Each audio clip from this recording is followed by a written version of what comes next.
If you've explored the world of analog horror like I have, you probably know there is one name that instills fear, hate, and disgust in many, for all the wrong reasons: UrbanSPOOK. I can say without a shadow of a doubt that he is the most hated analog horror creator. Seriously, there are so many videos dunking on him and all the Twitter drama. It's maddening. Hating on him is like beating a dead horse that has been skinned alive, overdosing on sildenafil. So what's one more video to add to the pile? However, I intend to offer a more measured critique of his series. I don't think it's good analog horror by any stretch of the imagination, but pointlessly bad-mouthing every single aspect of it and making fun of the creator is just shameful. Instead, let's reasonably approach the situation and constructively analyze what went well and what went wrong. So, without any delay, sit back, relax, and enjoy a deep dive into YouTube's most infamous analog horror series. Viewer discretion is advised. Before I begin the recap, I'd like to point out that the series is actually called The Painter, not UrbanSPOOK, who is the creator. It's sort of like Dr. Frankenstein and his monster. Anyway, what's The Painter about? Well, in short, it's about a serial killer who brutally tortures and murders people and then draws disturbing paintings about them. Not much happens besides that. There are a few side plots including the police, murder victims, and the second killer, but in essence the painter seems like an omnipotent being who is always one step ahead of the police, taking some sick pleasure in turning people into scenes reminiscent of Hellraiser. Faces, the first episode of the series, provides a brutal introduction to the topic. We start with 3 paintings that were discovered by the police in an abandoned storage area. The first painting is called Carla's Teeth and is related to the murder of Carla Gray, who was stabbed 36 times in the face and had all her teeth removed. The second painting is called Floating Jackie and is related to the murder of Jackie Graham, who was found drowned with 27 stab wounds in the perineum, which is the area between the anus and the vulva. The final painting is named James's Secret Face and is related to the murder of James Miller, who was found with his face torn off and his wrists brutally slit open. After that, we are shown several more paintings from various other cases. The most notable of them are Factoid Cory and Scream Maggie Scream because of how controversial they are, but we'll get to that later. The paintings are titled to allude to the way each person was murdered, and later in the series we learn more about the backstory behind each of them. Finally, we take a look at 3 photos, 2 of which show the victims mentioned at the beginning of the video, James Miller and Jackie Graham, and the self-portrait of the killer, whose appearance looks quite inhuman to say the least. There is also a phone number mentioned that people can contact. However, from my research, it doesn't seem like it was ever functional. And that's the episode. And man, what a way to start things off, huh? And it only gets more extreme from here. Next up, we have The Lighthouse, an episode where we witness the unfortunate fate of Bill Collins, a police officer who discovered the killer's self-portrait and his family. As you can probably guess, they all have suffered gruesome deaths. Angel, one of the daughters, who was only 2 months old, was found hanging by the neck. The family's car was found 12 days later by the ocean, with a painting of Angel inside. Nearby there was an old abandoned lighthouse, with another painting on the front door and multiple dead bodies inside, including Bill's family. A few photographs were found around the barrel where the victims were stored, including one of an unknown figure, most likely the killer herself. And that's the end of the video. Not really a plot-advancing episode, but that's the entire series in a nutshell. The painter tortures and kills people, then creates drawings of them and repeats this process until the end. The third episode, titled In the Walls, is the most controversial one yet because it focuses on the Beck twins, who were only 11 years old. And yes, Cory and Margaret are the children whose paintings we saw in the first video, hence the controversy and uproar by the community. The twins were discovered inside an abandoned paper mill factory, with their bodies in a gruesome condition, broken apart and sewn together. 1 week before their disappearance, Corey was in a remote cabin near Tiger Lake, dared by his friends. Inside, he took some pictures, then ran out screaming in terror and badly bruised. Investigating the camera's photo reel, the police couldn't find anything substantial except for a photo of an unknown person's face, who is believed to be connected to the disappearance of the Beck twins. Yeah, because she's the painter. This is the third time we've seen her face in the series. How has she not been caught yet? The next episode is named The Clue, and there is a tiny bit of plot progression here, although it's quite vague. We follow the story of private investigator Sean Kane, who has been helping the police to locate the painter's victims. One of them was Tom Harris, who was mutilated, murdered, and then encased inside a pile of hardened wax, with a matching painting showing his horrifying predicament. Unsurprisingly, a week later, Sean has gone missing. The police arrived at his place only to find his dog brutalized and the number 2 painted in Sean's blood, a clue alluding to the fact that there are actually 2 killers. We view the killer's painting of Sean named The Man in the Pipes. The video ends with a photo from his surveillance camera showing the killer. This time it seems like it's a different person from the long-haired, barely human figure we saw in the previous entries. Creepy wide-open eyes and a huge empty smile. It's a face almost like a crazy clown mask. One thing is for sure though, the painter isn't working alone. Unfortunately, the next episode, titled Witness, doesn't deviate much from the classic urban spook formula.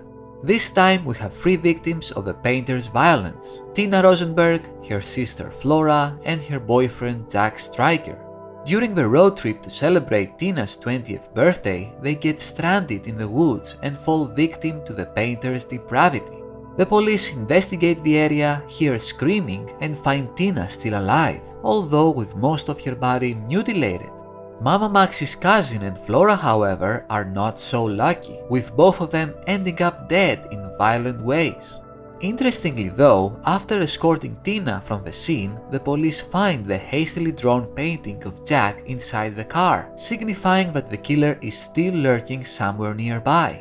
For the first time though, we have a witness who is still alive. Here is Tina's testimony about what happened that night. I remember waking up in the car. Jack was gone and I could hear someone approaching. Next thing I remember, I was tied to that tree. I was injected with something. I could hear my sister screaming. She was screaming for our mom. Oh, Flora. I don't know, I remember whispering. And her face, oh God, her face. The video ends with yet another depiction of the painter. This time it's a police sketch based on Tina's description. It's a very detailed one too, showing the killer's uncanny characteristics. But will that be enough to finally catch her? Only a few more episodes remaining. Pigs is my favorite episode of the series, simply because of how crazy it is. No, I don't mean the plot is revolutionary or widely different than the previous episodes, it's the same stuff. I just like the abrasive music and atmosphere. Anyway, this time, former police officer Ian Ford and his wife are found dead inside their farm's barn. Of course, Ian was found stuffed inside the pig's body while his wife May was tortured in the worst way possible. Sexually brutalized by a horse that was overdosing on sildenafil, a stimulant for erectile dysfunction. Their granddaughter was also found dead at the scene, along with several torn-off faces from the painter's victims, pig carcasses, and disturbing paintings including the Ford family, victims from previous episodes, and even Tina, the only person who had survived the killer's onslaught. At the end of the video, we view the recovered footage from an almost destroyed tape at the barn, which unsurprisingly features the second killer staring at the screen with his eyes wide open, chattering his teeth and contorting his malformed face. As I said, the story has nothing new to offer, but the harsh noise serving as background music was a nice change of pace, and some of the paintings were surprisingly disturbing as well. The penultimate episode, named Family, does little to deviate from the standard formula, but has an explosive ending. Elementary school teacher Isabel Jackson, along with her husband Bruce, were found dead and mutilated by the painter. Isabel called 911 during her attack, but she provided an address that led the police to a completely different crime scene, a house where a family of 3 lived: Janice, who was pregnant, Paul, and their son Zeke. As you can probably guess, they were all tortured, butchered, and murdered in horrifyingly disgusting ways. Among the creepy paintings, a note was found containing a riddle, and the presence of 2 sets of footprints in the blood finally confirms the fact that the painter has an accomplice. The video ends with Isabel's 911 call, which has some great voice acting and is pretty chilling to hear due to how realistic it sounds. Looks like the killers are becoming overconfident, leaving clues of their presence behind and taunting the law, similar to the Zodiac killer. And yet the police are unable to end their violence for good. At last, we've reached the final episode for now, titled Meat, and it has a warning for graphic and violent imagery? Now I'm intrigued. Ultimately though, it's more of the same. The number of murders continues to rise, with Dr. Fred Baker being one of the victims, with his face cut off and his cat murdered, with a disturbing painting showing us her unfortunate fate. Sildenafil makes a triumphant return as well. Another victim is George White, found dead with his face also cut off, stabbed 487 times across his whole body, and with photographs of other victims inside his organs. The final victims of the video are Sarah Stone, a police dispatcher, and her husband Michael, who were abducted from their residence. Fortunately though, they had the foresight to install a security camera on their front porch, which managed to capture the killers entering the house. In a short animation, we view a glimpse of the killers stealthily moving about, disabling the camera and then entering the house to finish what they started. And that's the end of the video, a cliffhanger of sorts, with the killers slowly becoming cockier and more careless, while their murders continue to be as brutal and horrifying as ever. And that's the end of The Painter, at least for now. The series has been inactive for a long time, but UrbanSPOOK has confirmed that he's working on a new episode, so we'll see how that will turn out. It's strange, when the series was first introduced, people were praising it and there were many positive comments, while some people criticized how violent and reliant on shock value it was. Now it feels like everyone hates this series and can find no redeeming qualities in it, which is a shame, because I liked the music, I enjoyed the atmosphere, and all the images, graphics, photos and paintings were all very well made. Overall, it felt pretty professional, if we can ignore some spelling errors and shoddy animations. Unfortunately though, UrbanSPOOK couldn't handle the criticism very well and had a meltdown on Twitter, which is standard for the site, I guess. I understand that the internet can be harsh and not everyone can deal with the negativity directed towards their passion projects. But being an asshole about it, name-calling people, and throwing insults left and right isn't going to win you any favors. If you can't handle the heat, just don't reply. It's as simple as that. Anyway, just because UrbanSPOOK is an immature and insensitive jerk doesn't mean his work is bad because of it. I've dealt with gaslighting psychopaths that I hated myself, but hey, if they can draw, they can draw. There is no denying that. And UrbanSPOOK is talented, that much is for sure. Is his art immoral though? The community has heavily criticized him for profiting from child murder and abuse with paintings such as Factoid Cory and Scream Maggie Scream, which depict minors in gruesome circumstances. There are so many videos criticizing this whole fiasco, yet they mostly use the Cory Beck painting as their thumbnail. Pretty weird if you ask me. But yeah, even if the kids depicted in these situations aren't real, such depravity can still be encountered in real life, and real people, real victims, can attach their own traumatic experiences to such works. So, is it ethical to push the boundaries of art in such a way?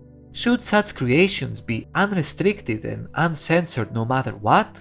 I'm not mature enough to answer those questions, but I will say that all of this could be sorted out much better, because shock value alone can't carry your horror fiction art for long. These are the main issues I have with The Painter, its plot and over-reliance on gore scenes. The story is almost non-existent and there is no real meat to it, or progression throughout its runtime. It's just the painter evading the police and repeating the cycle ad nauseum. There is no emotional connection with the victims since we learn nothing about their characters and they end up as just headlines to the painter's crimes. The police are completely useless, failing to catch the killers even though they have left plenty of clues behind. And can I just say what a bunch of goobers they both are? In each video they strive to outdo their previous murders in gruesomeness, to the point where it becomes more comical than scary. The overly descriptive walls of text and the fact that each image is being hyped up as incredibly disturbing make it feel insensitive and like a bad video game creepypasta. Can you imagine stabbing someone 400 times or using tons of wax to encase someone in it? It's a ridiculous amount of effort for no reason whatsoever. I glossed over a lot, and I mean a lot of violence regarding each killing, not because I'm a weenie or I'm afraid of getting demonetized, but because it's so pointless and laughable. To better illustrate my point, let's take my favorite horror series, Hellraiser. I love the Hellraiser movies, all 2 of them. The most memorable and creepiest moment in the first movie was when the Cenobites appeared, not because of any violence, but because of the horrifying premise and atmosphere of the scene, at least for me. And that's exactly what the painter failed to do, build up the atmosphere in a meaningful way. Yes, you can argue about the ethics or the inconsistent art style of each image, but ultimately the content isn't interesting to begin with. I don't care about the violence, I want to connect with the victims. I want some emotional impact, some proper build-up, not just glorifying slasher violence.